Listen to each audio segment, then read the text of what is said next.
Oh, and you know what? I'm just so excited to have my guest Sean Welsh on. He's going to talk more and more. He's doing, transition stories for veterans. He has his podcast, all those different things. Sean, thanks for stopping by.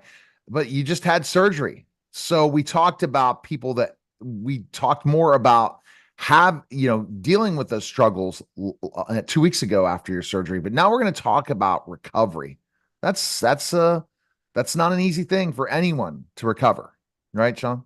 Oh, you're absolutely right. And thanks for having me on again, Neil. Yeah, so the recovery part's always interesting, right? And with this one, my surgery was on my foot, so I can't put any weight on the foot. So I got one of those nice carts with my knee on it, carting around the house, and got two German shepherds that like to jump in the middle and block my pathways. But the good thing is I have the support of my family and the help of my family to help manage things, get things done, and it's always interesting trying to figure out how to handle that recovery. The recovery process, the thing is that I remember when I broke my toe and lacerated it, and I was able to drive, but ultimately had to take the boot off back and forth. Never got surgery for it, and the toe does not look pretty, trust me. But ultimately, then I felt so helpless at times. I think that when we're recovering from something that is something that we can't stop or deal with, we have to ask somebody else. It's such a hard thing for human beings to ask for help like that, right? Oh, absolutely. And I think that ties in beautifully with the military and veteran community too. We don't ask for help very well, so thank God I've been, married to the same wonderful woman for 23 years. So she knows to just tell me to shut up and tell her what I need, you know. But it's hard when you can't take care of yourself. Simple things like in the house we have, I can't get into the shower. Like I need assistance actually getting into the shower here with the get up that I have. But it's one of those things that you learn, you adapt, you overcome, and you ultimately you take the help that's there to help you get things done.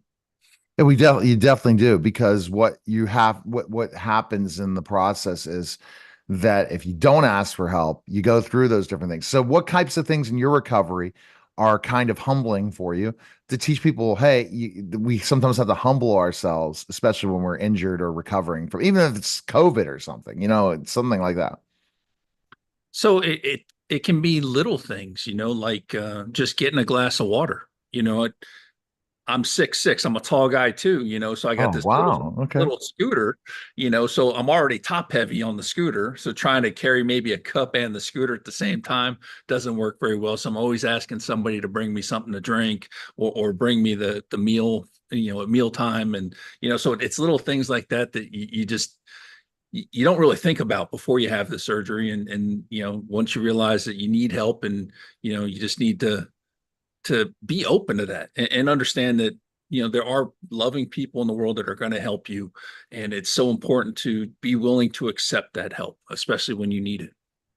Accepting it. That's the hardest part, accepting the help. And what do you think veterans, when they're recovering from something, especially when they come home and they might not have all the family members, that transition part of recovery, they could have been injured in a war.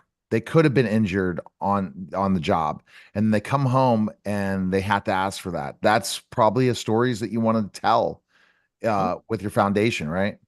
oh, absolutely. And it's also the stories you don't hear about, those silent wounds, the PTSD stories, the alcoholism, drug abuse, things that you don't necessarily know that somebody's struggling with and need help with. Those are the types of stories that we know are out there. We know will make an impact to help the next generation of people.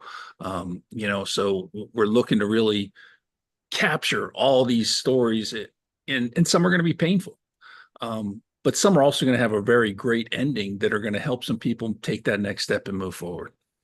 And that's the most important thing. Move forward in that process. So, what do you say to veterans right now that could be watching this podcast, listening to this podcast about recovery and how you're here for them with your foundation and to reach out when you need help? You have to be willing to accept it. And really, that's the bottom line. I'm a proud person, retired Army veteran. I know what I can do. I know what I can't do. I have expectations, but even I have to be willing to accept assistance when I need it. And there's still battles that I have going on that I need help with. It's not something I can deal with. And I'm secure enough to admit that. And as a leader in the Army, I was always very open with my soldiers about struggles that I was going through. The fact that I went to anger management, the fact that it's okay to go seek help. We need to go find the assistance we need so that we can be okay and so that we can do our jobs and help others.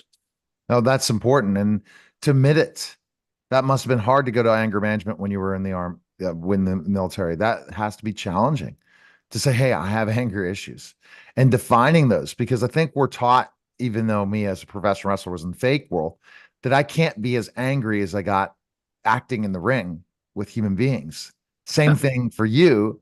You can't get where you're getting up in someone's face, in basic training or somewhere else and get that angry on your normal days, because it's just not going to be healthy for you. It's not going to be healthy for you health wise, and it's not going to be healthy for the people around you. Oh, absolutely. And I always joke that, everybody wants to pick on the 300-pound gorilla in the room and then when he snaps, what do you do? Because it's scary when a 6'6". Okay, so you're 6'6", 300 pounds. I'm 6'10", 280 pounds. So I understand exactly what you're talking about. We're intimidating people, and yet when we have our ready to explode, it's not the right thing. So what do we do to do that? And that's good. You've gotten that help. And I've done it through self-hypnosis and different things to help me through it, because at times we just think, hey, if that other person that's a lot smaller than us gets that angry, why can't we get to that point? Because we scare people to run away forever. Yeah. And I mean, look at the wrestling world. I mean, the fact that people are really paying attention to TBIs now, Yeah. and the different horrendous things that have happened through the years that, from all the bumps and everything that you guys go through. I mean, there's a lot of stuff there as well that, people struggle with, and hopefully they're getting the right attention they need now. Absolutely. And then the other thing, that's why there's great people like one of my clients, Dr. Charles Simkovich, who was able to reverse concussions and CTE through his tailored programs out in the Pittsburgh area. And he's works with a lot of veterans too that have gone through it and had concussions. So he's a fantastic person, and he has a real heart for military veterans. So best place people can go and check you out right now, where can they go? Oh, they can always get to us on vetsospodcast.com. Through there, you can get to the YouTube channel. You can get to all the social media. You can get to the different podcast platforms. We'd love you to check us out. And, if you're able to and willing to, we'd love you to support the foundation as we start to launch this thing. All right.